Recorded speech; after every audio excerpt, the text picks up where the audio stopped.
Okay, time for a video that's been a long time coming, but I'm really happy to get out to you. I've finally managed to get through quite a few of the submissions for ship designs that I asked for when I was building my fleet, and we're just going to compare the Brawlers that I've been given to the Collingwood, which is what we've got on the screen here. So this is the Brawler that I've built for my hard mode campaign for 1.14, which days of which are numbered because the 1.15 beta patch has already hit Steam, but whatever, we'll keep going. This is a ship designed to be a bottom fighter, so the idea is top of the ship is very well armoured, it sits at the bottom of the screen, which means that I can get away with having a slightly under-armoured underside, shoot upwards at my enemies so I have good convergence with my attacks, and then when that top armour gets eroded away, I can fly up and use the heavy side armour to just take a few more hits before I need to retreat. So this is my basic design that I'm going to be comparing the other ships to. I have quite a lot of ships submitted to me, I've got about between 30 and 40 of them, so please don't worry. If your ship doesn't show up in this video, it will show up in a later video. I'm really keen to do more of these. I think they're really interesting.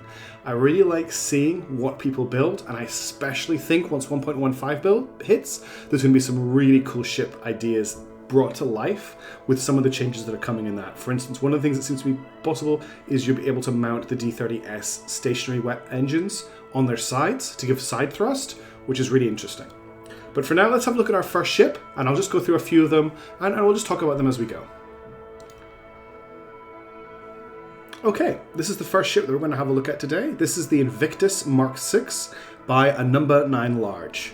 This is a bottom fighter brawler. Just like the Collingwood, it has some cool design features built in here. I want to go through the ones that really stand out to me. We've got 6 internal NK25 engines, which are really heavily protected. Some of mine on the Collingwood are a bit too close to the edge, but it means that this ship's going to keep its maneuverability for a long time. It's also mounting a TC400 fuel tank, whereas I'm using the smaller fuel tanks. So this is giving it quite a decent range of 1,022 kilometers. That's more than twice what the Collingwood has. We've got a much higher thrust to weight ratio with 3.9 just because it has one more engine and a better weight. It weighs about 2,000 tons less than the Collingwood, which is pretty good. One of the problems the ship does have is that the fuel tank will block shots downwards, which is why I'm very confident in saying that this is a bottom fighter. As long as it's shooting up, it doesn't matter that the fuel tank's going to be blocking things. We've got a 211 second combat time, which is very nice. And we've also got some protection. It's hard to see, but there are flares mounted in the sides here. It's got 2 downward sort of quarter-facing flares to protect it. Downsides, if there are any, are things to take into consideration. There's no Sea Whiz on this ship, so we don't have any 37 or 57mm to shoot down incoming shots, but a number 9 large has gone with the AK-100 as the primary armament on this ship, which is not a bad gun at all. Against small and medium ships, it does fine. If you load it up with prox fuse ammo, these are fantastic at shooting down incoming missiles, so they can do a dual role in that space, and it has flares as a backup. There's no missiles, there's no bombs, that's fine. You'll also note that they've made extensive use of triangle pieces of armor. You'll see this a lot in a lot of these builds. The triangle piece is definitely one of the best pieces of armor that you can mount on a ship. You'll see that it has a durability of 100 here. If I just compare it to the standard square piece, this also has durability 100 with half the mass. So it really makes sense to make extensive use of these corner pieces rather than the square pieces that I use, because they weigh half as much while providing the same amount of protection. We've also got a double layer of double armor here at the top of the ship, just to make sure that these 2 guns are as protected as possible so that it doesn't get destroyed. What we're going to do is we're going to take it into a fight to test out. I meant to take top speed as well. So the Collingwood has a top speed of 245 kilometers per hour. This is a top speed of 347 kilometers per hour. All in all, it's looking like a really, really good ship. You can also easily upgrade these guns to D80 Molots if you want to down the road. And that's an easy upgrade that won't really affect the stats very much. I'm very, very impressed with this. I'm thinking it's going to do really, really well. So I'm going to do 2 test fights with all the ships. We're going to do difficulty 10 small mid, and then we'll do a difficulty 10 mid large and see how long they can last. I don't think many of them will get through the difficulty 10 mid large, but I think this ship should just sweep the floor with a small mid. I'm not going to take any specialty ammo because I want to look at these ships as a base. And if you take specialty ammo into things, it really, really tilts everything into the player's favor. So a difficulty 10 fight has given us a lot of enemies. Probably the biggest threats here are the 2 Gladiators, but I honestly think this ship is going to wipe the floor with them. So we'll get through this as quick as we can. Alright, here we go. First order of business is to get as low as possible because we are a bottom fighter. Got to watch out for missiles as well. There's a lot of paladins in this fight. They do mount a lot of missiles. Not too worried about prox fuse with this build, but the paladins do have quite big guns. Should have taken that missile though. Let's deal with this paladin. He's the lowest.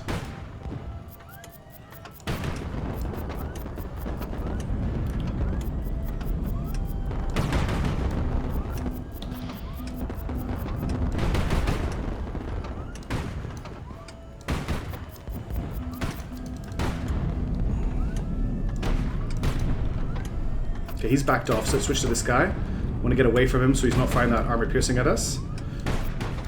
One of the things about armor piercing is deceptive in how big the shells are.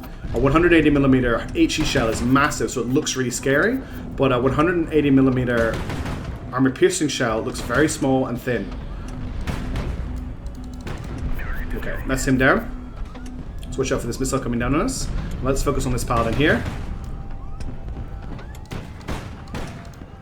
And that's him down. And now we're going to deal with some Intrepids. Intrepids are actually quite scary. They've got D80 Molots, which aren't a bad gun at all. But they do have those fuel tanks underneath the bridge and ammo. So if you can pop them from below, you can just blow the whole thing up. Armor piercing, so watch out for that. That's nasty. Let's not hit the ground either. We're very, very low. Not able to get a great angle on these ships right now.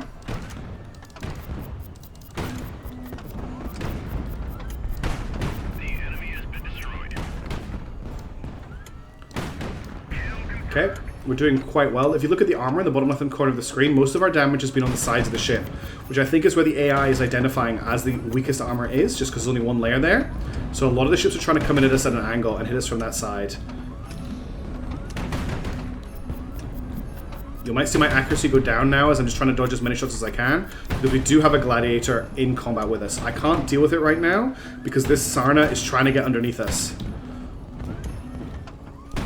I have to make sure that Gladiator doesn't get too close to us, because if I do, it's going to hit us with 100mm armor piercing, and we're going to be in a world of hurt. Okay, that's the Sahara dealt with. Let's try and deal with the Gladiator now.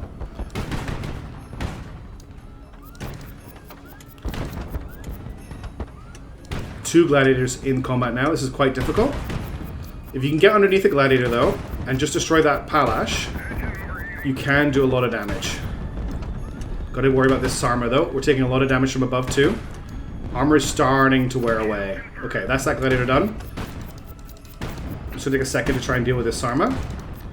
I can get up close and knife fight with the Sahara because I can't mount armor-piercing ammo. Okay, we lost the generator, which is very bad. Our right side armor is basically pretty much gone at this point.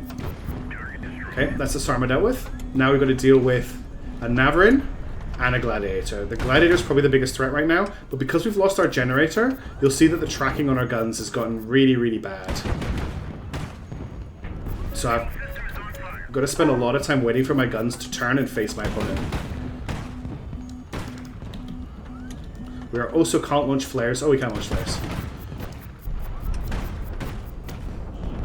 Okay, we're starting to really get drilled down now.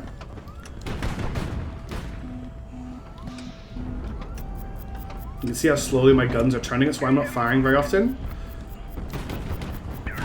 Okay, this is a Gladiator god. We're pretty much got no ship left, but we'll keep fighting to the end.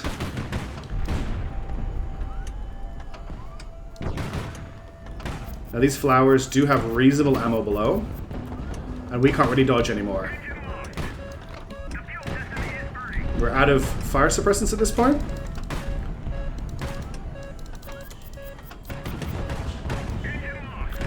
And at this point, I think we have to call it game over for this ship. We took another one out, though, before we went. I'm very impressed with this ship's ability to keep fighting. We're not going to last much longer, though. That's it. We're out of guns at this point. Oh, guns are reloaded.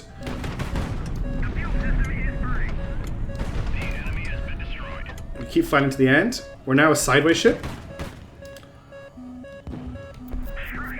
I tried to launch a flare there, and my ship blew up. Okay. So I think we did pretty well there. I think the ship actually performed really, really well. I know it got destroyed, but that's more down to my flying than the design of the ship. The top armor, let's just get out of this so it stops. The top armor worked incredibly well, and we were able to take so many hits on the top of the ship here. It really did impress me with how long it lasted for. The enemy did seem to focus on this section here where we only have 2 armor sections, and it did finally manage to drill in there. But if I knew the ship better, I probably would have flown to protect that section more, so I think that's more on me as well. All in all, I think the Invictus Mark VI is a really good brawler, and although it maybe feels a little bit less responsive in combat than the Collingwood, I really, really liked flying it, and I felt like it flew really, really well. As a concept of a bottom fighter, I think it's a fantastic design. So thank you so much for sharing this, number 9 large. It was a really, really good ship, and honestly one I would probably take into a campaign anytime. I think if I remember from your comment, you did say that you would look at replacing this with D&D Molots down the road, and I think that's a really good idea. Okay, let's take a look at our next ship. Okay, here we have another bottom fighter brawler. This is the Osprey Mark II by a Chubby CL. This one mounts some stuff we haven't seen in some other ships. It looks like it's fallen a little bit foul of the feature creep that you get when you try and put a lot of guns on a ship, which isn't a bad thing. The ship is incredibly heavily armed. But you can see they have had to mount a lot of engines just to keep it up at a good speed. It's got a top speed of 353 kilometers per hour. That's over 100 kilometers per hour faster than the Collingwood. It weighs 8,500 tons, which is about 1,500 tons more than the Collingwood. We're looking at a combat time of 184 seconds, which is more than the Collingwood has. And we're looking at a primary armament of 6 D80 Molots, which are unfortunately blocked by this the bridges in the middle of the ship. And I think that's just an unfortunate 1.14 bug. But if this ship operates as a bottom fighter, which it looks like it's mainly intended to, except for these small holes in the armor here, that doesn't matter too much because the bridge will, if you're shooting up, you don't need to worry about the convergence issues that you have, especially with these 2 guns.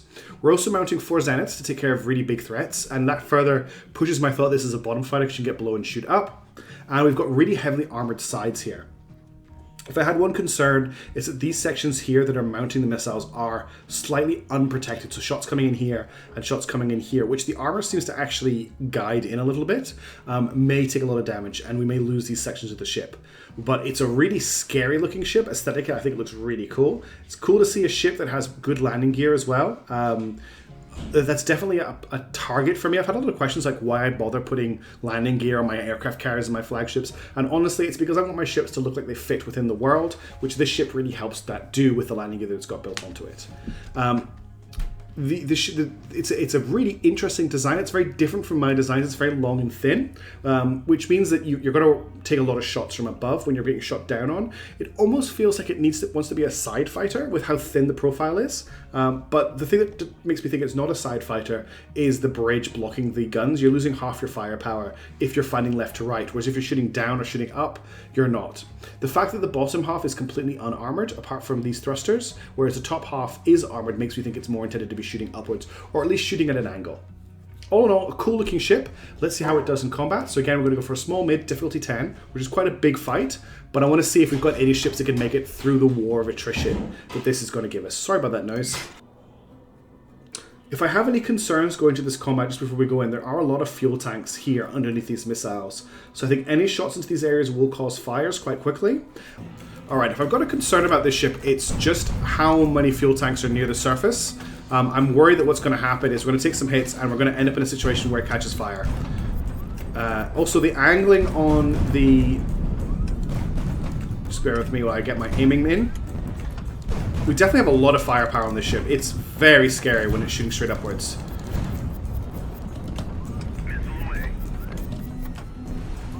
Get some missiles out, take care of these paladins if we can. Didn't manage to kill any, let's launch some flares.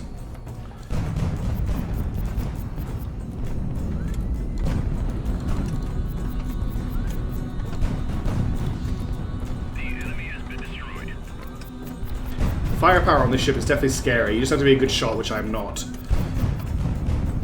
The enemy has been destroyed.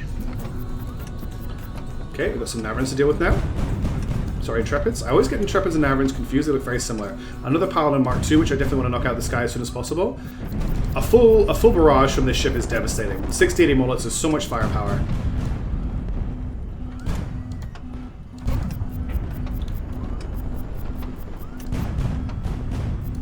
Just not getting quite good angles, unfortunately. It's my shooting that is letting me down here.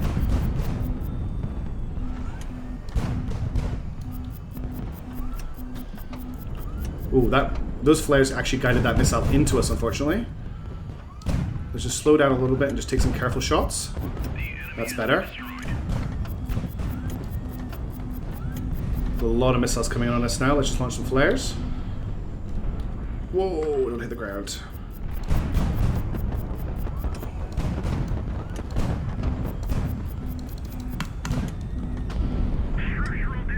Starting to lose some armor now. And my aiming really is not helping. And that was stupid. The enemy has been destroyed.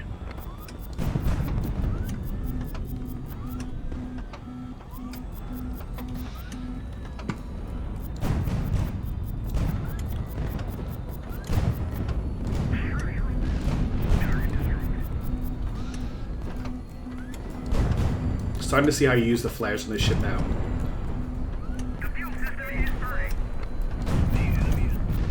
Ooh, some nasty hits there.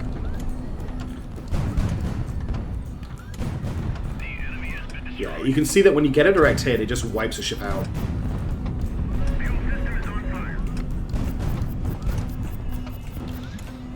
Pounding for flares. We're actually starting to get through our flares. That was a really big hit.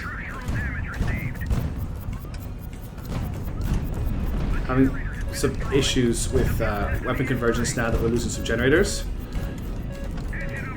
That Archangel's gonna and that Gladiator are going to cause us some big problems. I think this might be the end.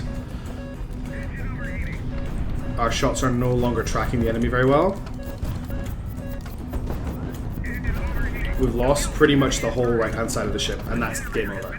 Okay, so my takeaways from the ship, let's go back to the editor. My takeaways from the ship, we got all the way to here, so we took out quite a lot of ships, are that the fuel tanks near the surface are unfortunately quite likely to catch fire.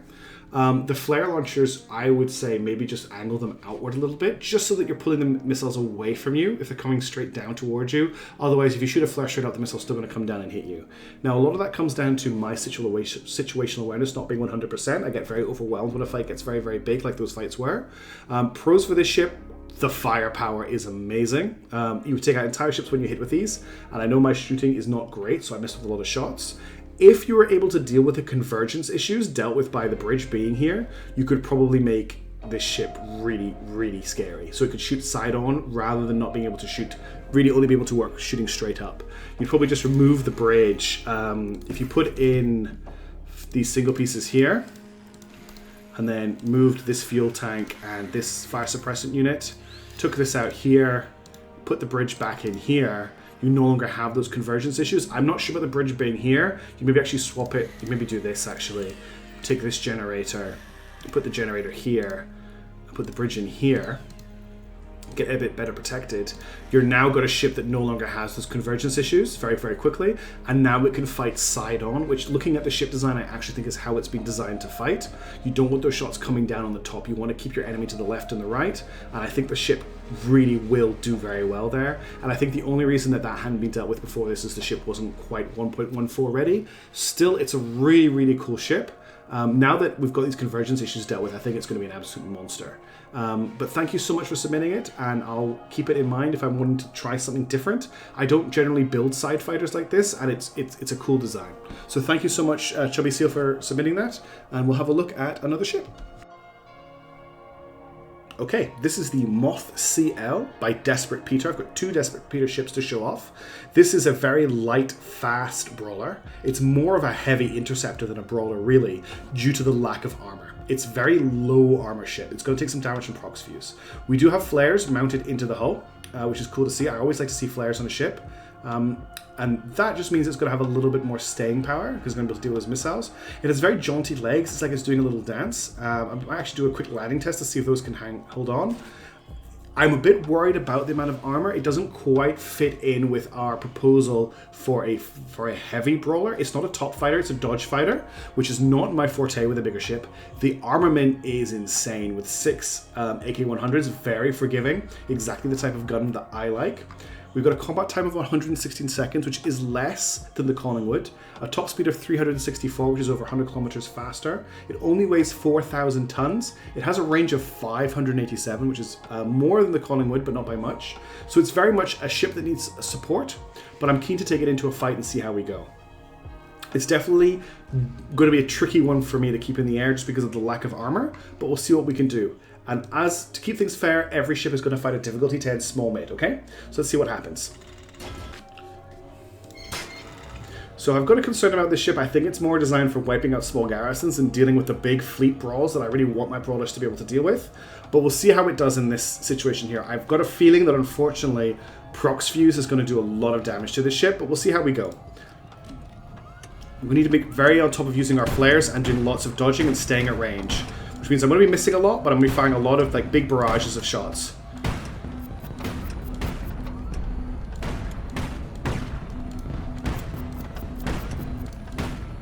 Let's just launch some flares and dodge. So our engines are overheating quite quickly, but that's because I keep my finger on the overheat button. So that's more my fault than anything else. We're starting to drill through this Intrepid.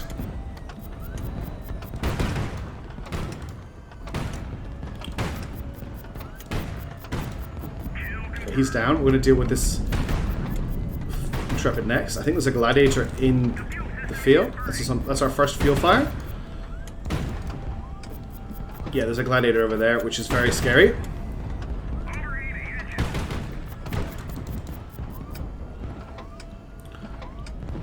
Okay, I'm going to have to focus fire this Gladiator down as quickly as I can.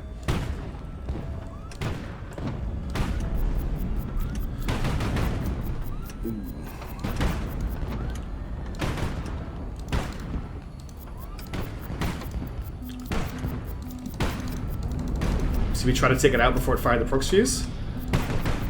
Okay, that's the Gladiator gone. That's the best way to take out a Gladiator in a ship like this. You just got to get in there and just try and drill through it as fast as you can. And the bottom is always better to attack than the top. The 6 AK-100s are doing a lot of work here. They're really just taking out armor very, very quickly on these lighter ships. We've got really good vertical thrust. The lateral thrust can be a little bit laggy sometimes. That was an unfortunate hit for me there. I'm starting to get my iron with these guns a little bit better as well, which is nice. Okay, he's down. Let's deal with this Paladin.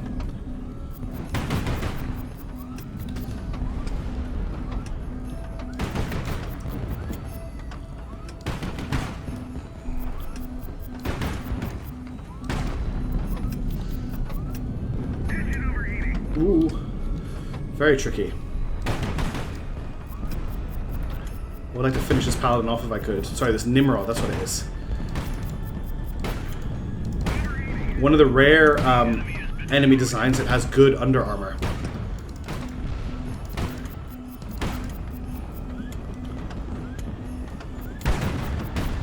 This ship is lasting a lot longer than I expected it to.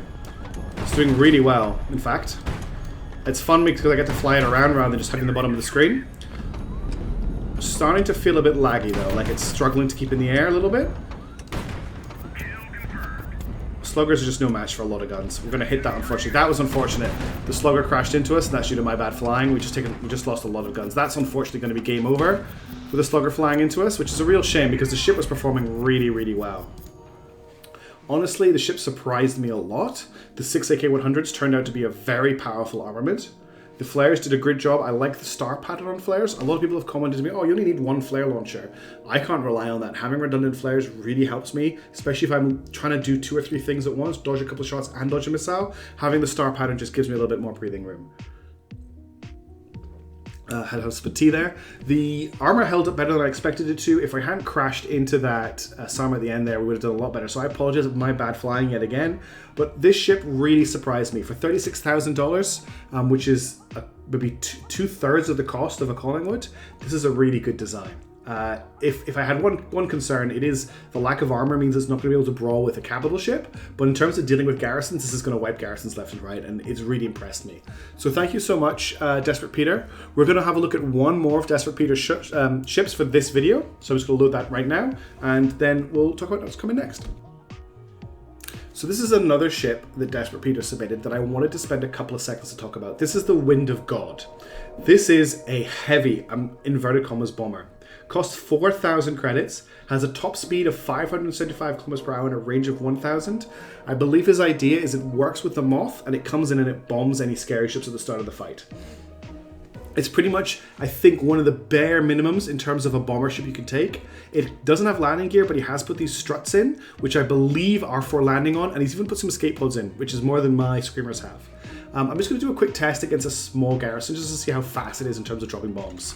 This is really just a quick bonus at the end of the video because I'm really interested in bomber designs after the discovery that bombs make the enemy stay on the ground longer. Of course, because we are in the ship designer, we can't actually properly test bombs, but whatever, we'll just throw some bombs at him. Well, it actually has more bombs, it has 5 bombs. But yeah, so I can't really properly test it, but it's really nice to see some cool bomber ideas. Let's just see if we can get in close to this Paladin and just throw some bombs at it.